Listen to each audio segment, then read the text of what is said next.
take a look at what happened. Get down, get down, get down, get down.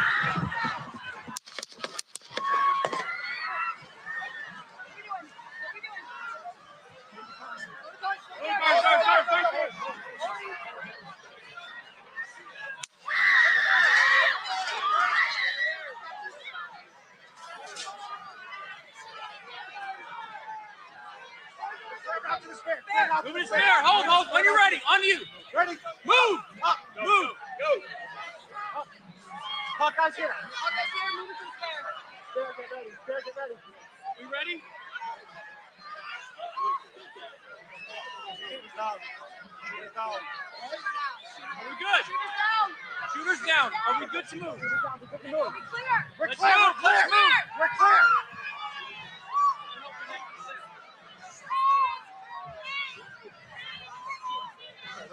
Come on. Let me get my shoes. I got you, sir. I got you, sir. Let me get my shoes. Hold that in your head. It's bloody. So we gotta move to the bus. Let me get my shoes. Okay, let's shoot down. Let's shoot. Watch out. Wait.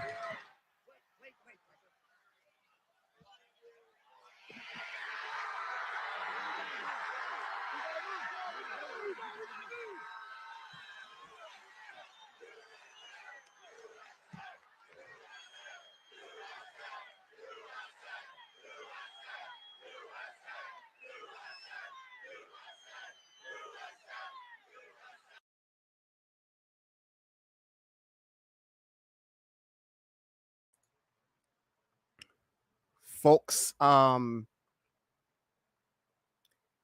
there are days where years happen and then years where days happen, and this is where this has been a week, a month, I don't know.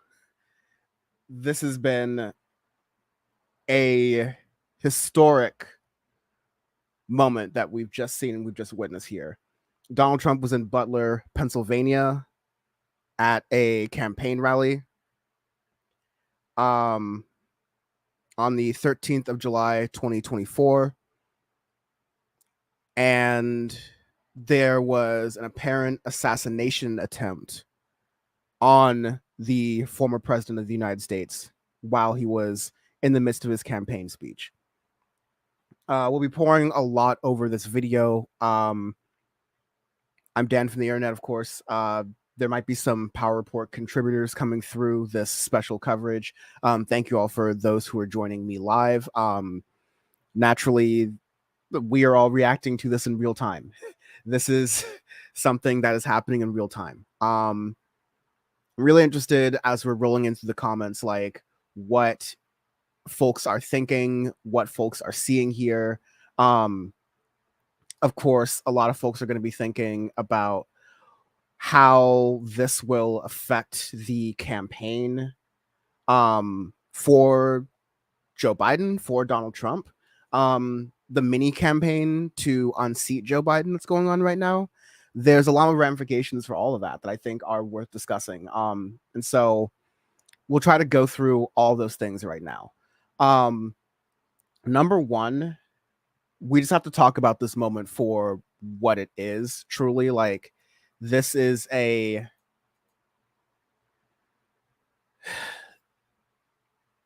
very touch and go moment for America as a state, as a democracy.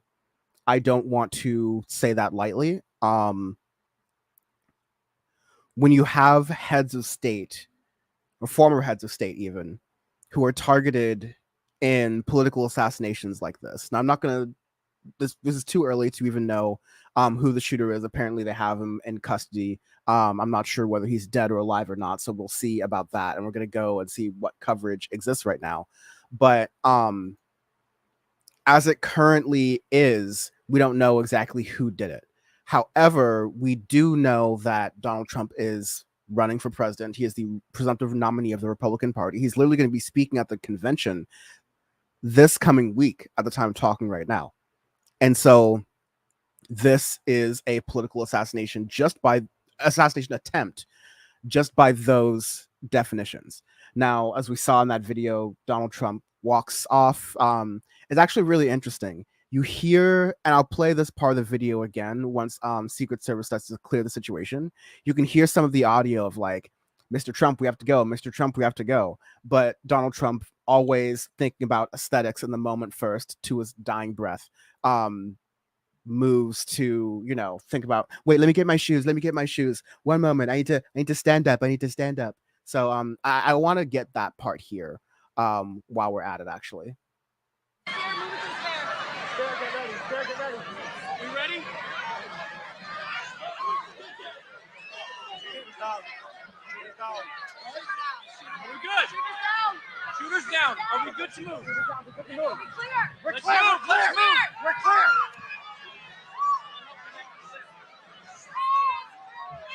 Okay, right here. Listen. Come on. Let me get my shoes. Let me get my shoes. I got you, sir. I got you, sir. Let me get my shoes, sir. Hold that in your head. It's bloody. He repeatedly says, let me get my shoes. Let me get my shoes. And the Secret Service agent's like, your head's bloody. He's like, let me get my shoes. So we gotta move to the bus. Move to the bus. Let me get my shoes. Okay, my shoes down. My shoes. Watch out. And when he said, like, wait, he knew there'd be a photo opportunity if he stood up from this moment and looked strong. Because, again, not to get too deep into this part of the conversation, but Donald Trump is looking weak. I mean, he's like, there we go. We're all doing it now. Joe Biden is looking weak right now in these press conferences.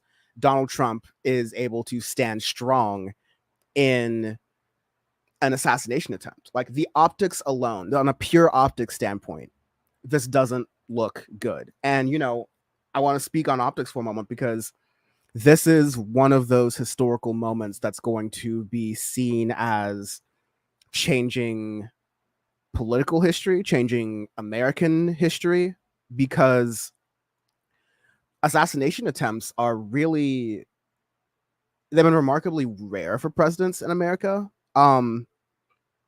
As of late, they've usually been thwarted. But in this case, you've gotten one that's really close. You've gotten one with an active candidate. You've gotten one who has riled up his base and said repeatedly that this is, you know, a moment in time where his political opponents are coming after him in the legal system. He was going as far back as 2016, saying that there was a deep state going after Donald Trump. And his base has been primed to believe this. This whole election process, the 2020 election cycle, where we kind of knew it was inevitable going to be a Trump versus Biden rematch, up until the first presidential debate, because so much changed after that on the Democratic side that I don't want to put that in the conversation just yet. But up till that point,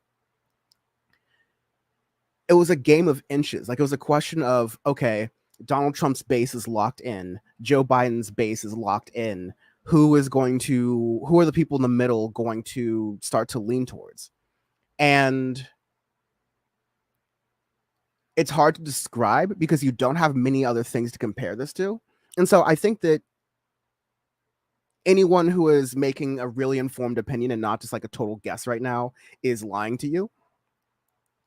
But if usually is the case is that if you have a person who is undecided, basically what I'm trying to say is that entire calculus where you thought you had built-in Trump voters is now gone. Trump can now expand his base because now you have people who are going to be galvanized, who are going to be motivated, who thought, oh, the stakes weren't that high, but now they're actually trying to kill him. And so Donald Trump is going to turn around and definitely use this to say that, like, oh, the deep state is coming after him. All these forces are coming after him because he's trying to make America great again. He's trying to do this, that, and the other thing. And we know through his policies, we know through what he did in his first administration, we know through what the GOP agenda is like. We know through how the GOP looks under a Donald Trump administration. Post-Trump administration, with Lara Trump being the head of the RNC, if I remember correctly, or at least having a really big role in their fundraising. Trump is on a path not just to victory of the Republican Party domination. not just now to victory in the presidency, but on a path to a justification for, a partial justification. I don't think this is a good one, but there's going to be people who go, well, the presidency is in danger and this is such a difficult time with a lot of political violence. There's going to be so much going on that it's justified if Donald Trump stays in past the original 2 terms we're supposed to give presidents. Republicans will argue for that. Republicans will fight for that. And so kind of the thing I'm thinking about right now is like the ball is really in the Democrats' court here. The Democrats really need to get fucking serious about this, because now you have a galvanized Donald Trump and a lit on fire Republican base who are now going to be adding voters, because you're going to have people coming out of the woodwork who are thinking that this is going to be a battle for the sanctity and the safety of America. I don't want Joe Biden fighting this battle. I would rather have anyone else but Joe Biden fighting this battle. And time is of the essence to really get serious about this. I was saying the fascism is already here, and I think we just saw the fascism start, because I'm not going to entertain the false flag stuff. I'm going to go to CNN and see, like, I'm just going to flip through some of the analysis of the different and see what's happening. But let's go, for example, we have some of CNN here.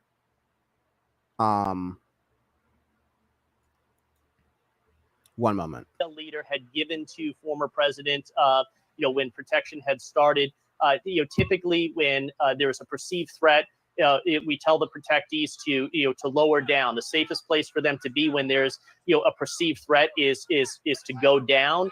That's the safest area, and the agents are right there on top of them. So again, I think that in this moment, you could see the former president was looking towards the right. Again, the moment that he felt something potentially hit his ear, or that he felt that he was in danger, he did the right thing by going down. Now, again, we don't know what other injuries the former president may have sustained in this moment. Again, the Secret Service, came immediately on top of. So the suspected shooter and at least one rally attendee is dead, apparently. CNN is reporting here. The detail leader would have been doing a rapid assessment to see if there were any secondary wounds, any other type of injury prior to moving the former president. We didn't get to see that because they were down behind that front shield, the bunting in the front of the stage. But that's what's going on with the Secret Service, all the while gaining intelligence and gaining information around what is the situation and ensuring scene safety before the president is moved. Yeah. Okay, so we'll keep watching some of the stuff that's happening here. This is just going to be live coverage, it seems like. And I am going to let folks know if they want to join. Some of the folks on the team here. Forgive me, we're all doing it live. And the weekend crew for Syndicate 23 and Power Report is me. Carrie Shaw for the $20 super chat. Thank you very much for saying thank you for covering this. Thank you for being here, and thank you for your support. We really appreciate it, and your support like that makes it possible. Pinkerbell with initial reactions. Also Pinkerbell, thank you for renewing your subscription. I just saw that yesterday, so appreciate you for that. But Pinkerbell saying this is just going to make him look cool. Yes. This is now going to be the contrast between Donald Trump, the guy who survived his own political assassination, and Joe Biden, the guy who can't complete sentences. And, like, Bam and I had this conversation about, and Christina was on too. We had this conversation about, the substance of Biden's presidency and his performance, and even some of his more recent speeches and flubs and things he said, versus how it's perceived. And this is one of those things that, it's not looking good. It's really not looking good. If you want to just see, because we're just checking analysis of what kind of things are happening on the news channels, because this is a very this is a lot, y'all. Let's turn to, do I really want to? Yeah, we do want to see what's on Fox right now, actually, because they are going to be the ones lapping this up.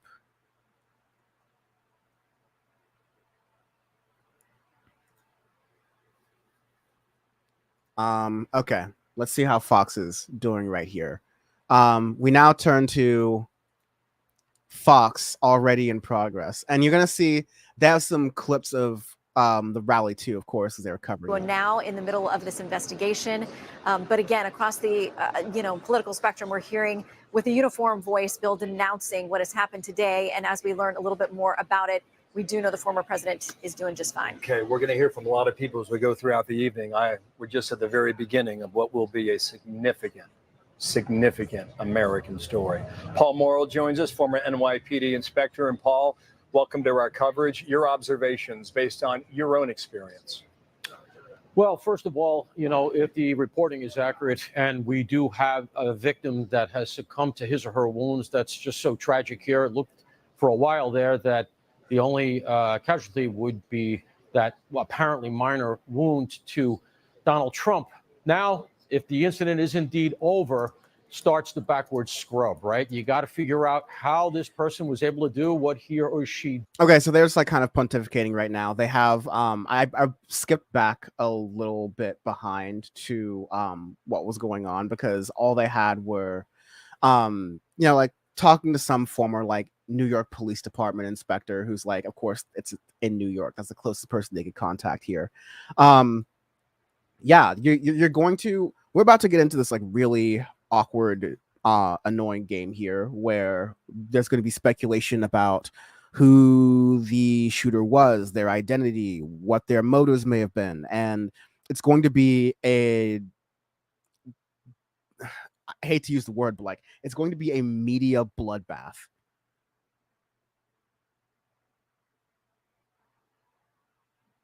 I'm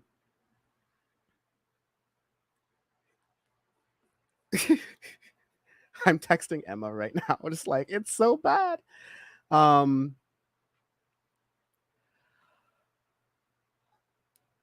I, for one, so the way the Republican media is going to react to this right now, like you just have the Fox News weekend crew, right? But what you're going to start to see, and I can almost imagine this immediately, having not opened Twitter threads, the usual suspects yet, but you're going to have the usual Republican conspiracy theories, because that's going to help them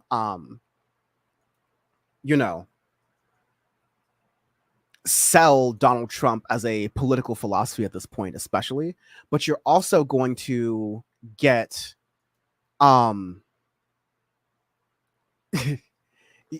you're also going to get conservatives saying that, oh, was the shooter actually trans, or were they black, or were they some like Antifa DEI activist or whatever.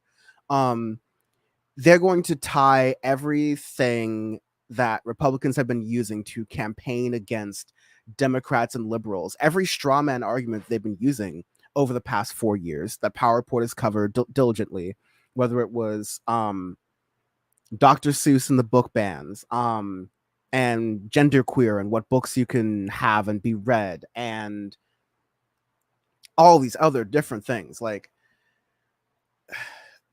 yeah, just some initial thoughts from people that are here. I think people are thinking this is going to like lead to America becoming an even further a police state, but I also tend to believe that as well. Desi F saying, the level of sympathy he will get for this, goddamn the level of dictatorship he'll be able to institute if he wins. The Supreme Court says he can do anything he wants to as long as it's official. So if he feels like he has the pretense to say, well, they tried to assassinate me, so I'm going to use assassination level force against my political enemies, because my political enemies are willing to use assassination level force against me. We're here. I didn't think we would get here this quickly, but like, we're here. That's exactly how it's going to work too. This is going to be used as such a moment, such a justification for what Donald Trump wanted to do to begin with.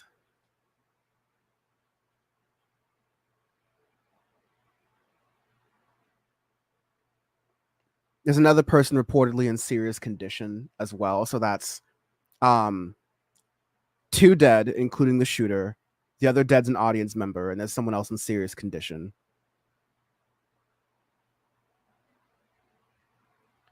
Here is an emergency doctor who spoke with someone in the crowd and what their reaction was to what they saw. I'm going to play that right now on the screen here. This is courtesy of Jake Rosen from CBS News. That's exactly where I heard him come from. What did you see, sir? I heard the shots. I thought it was firecrackers to begin with. Somebody over there was screaming, he's been shot, he's been shot. So I made my way over. I said, I'm an emergency department physician. Let me help you. The guy had spun around, was jammed between the benches. He had a headshot here. There was lots of blood, and he had brain matter there. And so I got him. There's a helicopter coming in to get him. So I got people there really helpful. I got Was him there only up one on the person bench. shot that you saw? Then I did CPR, did chest compressions, as well as I breathed for him. One person. I was the only one who did it. need to evacuate everybody. Hunter, that's exactly where I heard. Yeah, so I mean, apparently this is a doctor who tried to save, saying that like there was someone who was shot and they tried to render life-saving aid, but there was like brain matter supposedly all over him. So very, very graphic stuff there.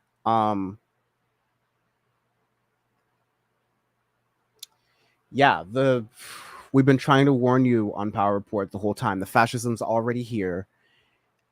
It didn't need to take something like this to prove that or for that to happen. It is just simply already ready to go.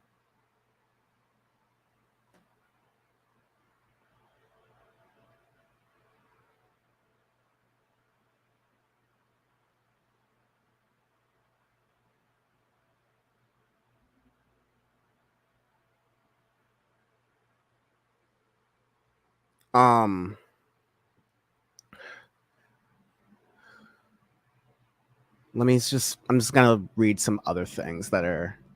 Looks like Twitter is not really doing well handling the traffic, which is not completely unsurprising, I'll say.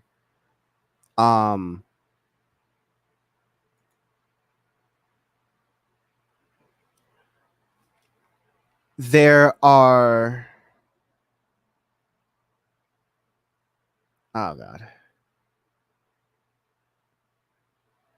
Yeah, of course, the law enforcement officials are investigating it. It's just really interesting. The news is falling out right now. It's really going to be curious how the response comes out of this. I think Joe Biden really needs to drop out now. I think this is the answer from God Almighty that he might have been looking for. Brian McCollum saying we have crossed into an era of political violence. I think I would agree to some extent, but I would also say that we've been in this era of political violence already, if that makes sense, right? I think a lot of the shootings, I'm thinking all the way back to Trayvon Martin during the Obama years, right? I think that's political violence. I think the racial shootings that have happened in this country for a while have been political violence. I think you can definitely say in 2020 with the George Floyd protests, and even then before that, there's been a lot of instances of political violence, whether it's police cracking down on protesters practicing their First Amendment peacefully in numerous cases during the Trump administration some of which I covered when I was in college, and I was just like starting to record and get things on there. But I think that we've already crossed that point. This is just, of course, when it gets the height of the presidency, it is really, really bad. Mars Falcon on the shoes moment. If his shoes were off doing their own thing, maybe they did whatever it was that happened that everyone is pining on with zero data. Perhaps his shoes should be questioned. I suspect his shoes. Thank you for bringing some levity to the idea here.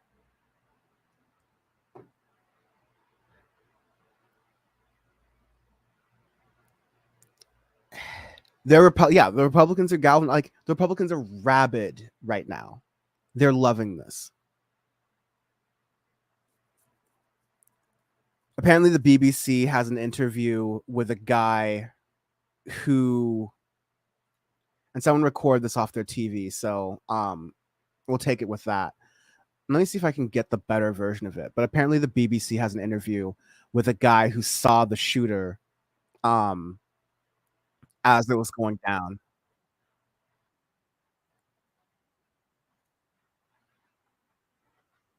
One second. I'm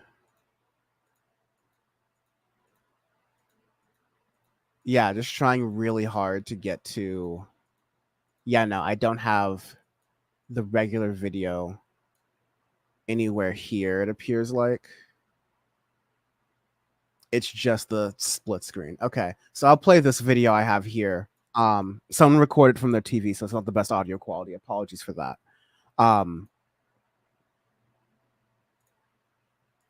Who was here? You weren't inside the event, but you were just outside. Tell us what you saw. So we had a party here all day. You can see behind us at the Brinkles Farming Greenhouse here. We had a party, and we all decided, hey, you know, when we hear Trump up there, we're going to walk up through the field, stand by the trees up there under the shade, and watch and listen to the rally. Right? We couldn't see him, but we could hear him. So we walked up, and probably 5 to 7 minutes of Trump speaking. I'm estimating here. I have no idea, you know. But we noticed a guy crawling, bear crawling up the roof of the building beside us, 50 feet away from us.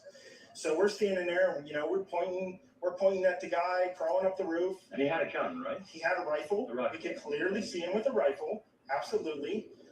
We're pointing at him. The police are down there running around on the ground. We're like, hey, man, there's a guy on the roof with a rifle. And the police were like, oh, what? Like they didn't know what was going on. We're like, hey, right here on the roof. We can see him from right here.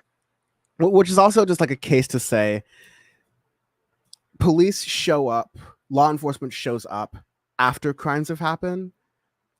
This protecting a presidential candidate, especially a former president, is one of Secret Service's most airtight situations. And it's a situation where Secret Service has to be right 1,000 times. The assassinators to be only have to be right once.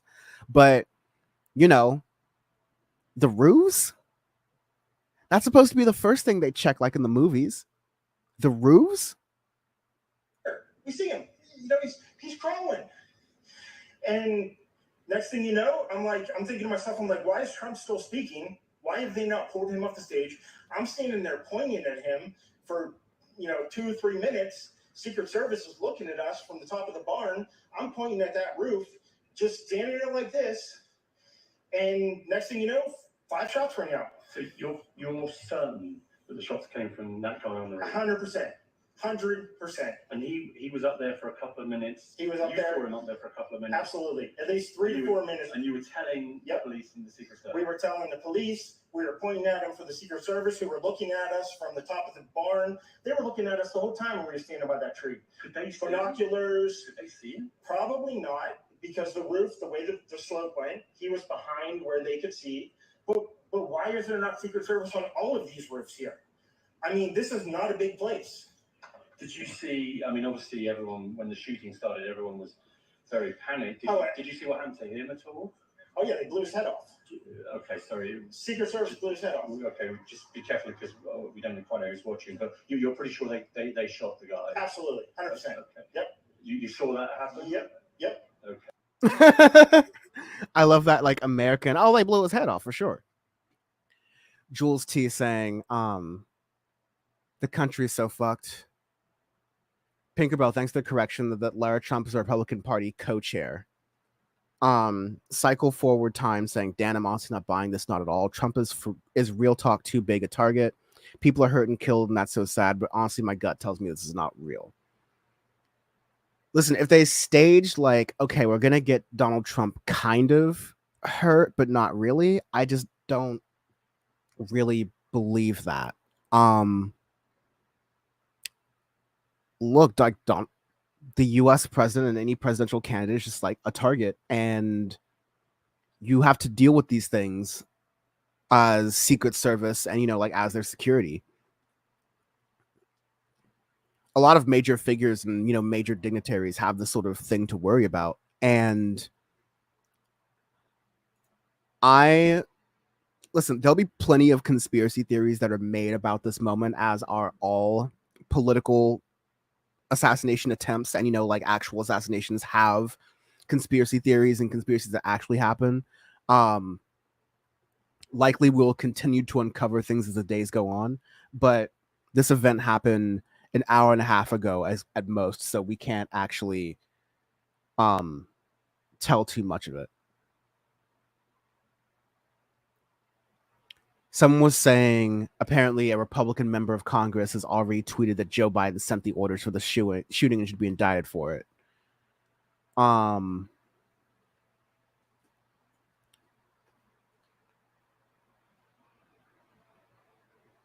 Yeah. I think, honestly, like, I don't know if there's that much here to get in. But Cold Dog saying, has anything come out about the shooter? The only thing that's come out is that the shooter has been killed. They reportedly had a rifle, and they were not in the event, but they were staged on a roof that was overlooking the event. In a way that apparently there was at least one eyewitness who spoke to BBC News a moment ago who said that they saw him coming. And we're trying to point him out, at least after shots were fired. But yeah, that's what I've got for now. I think I'm going to end it there because we're not going to get any more information, but this is just a momentous, huge occasion. Yeah. What does this mean? I got to get there. Yes. This is the act from God from which Joe Biden mentioned. He said that when he was speaking to George Stephanopoulos, that only an act of God could convince Joe Biden to step aside. And then Joe Biden recently said in that press conference that there might have to be a situation where delegates at the convention vote where they want to, and they have Joe Biden's blessing, but his advisors would have to tell him there is no hope for him. And a galvanized populace around Donald Trump who will be paying extra attention to him because they will think that this is America. You don't need the facts. People will just believe, oh, because he was shot, that must mean he was trying to do something. You know what? Biden would have been able to play the same thing. Like, if someone went after a Democratic Party candidate and tried to assassinate them this close to an election, the Democrats could make a case about how far the right wing has taken this country, and it would be correct. And I would be making that case, and everyone would be making that case, and the Republicans would look very bad. You'd have people who would, on the other side, come out in support of Joe Biden because of that. That's how that dynamic works. It doesn't need pundits. Actually, people will just make these connections on their own because it feels like a very, life or death thing. It really could have been for right there. So, I will, for better or worse, maybe ill-advised, maybe not, at least say that I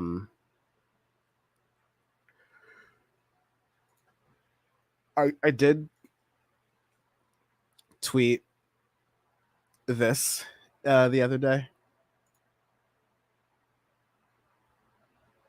and I may need to take it down soon. So yeah, as I said during the end of the last Power Report episode, mobilize. Sorry, organize first, and then mobilize, because these next 4 years, these next 4 months are going to be a ride. So yeah, the power is within you. Please be careful out there. Please be safe out there. And get ready for the police state, because every type of political assassination like that in pretty much any country always coincides with a crackdown on political speech and political opponents in general. And so it's going to be really crucial for us to, support each other and watch our P's and Q's. So yeah, I'm going to end it there on the old, just leave the banner running and be silent, because that's what we're dealing with right now. And yeah, peace. That's all I can say. Peace.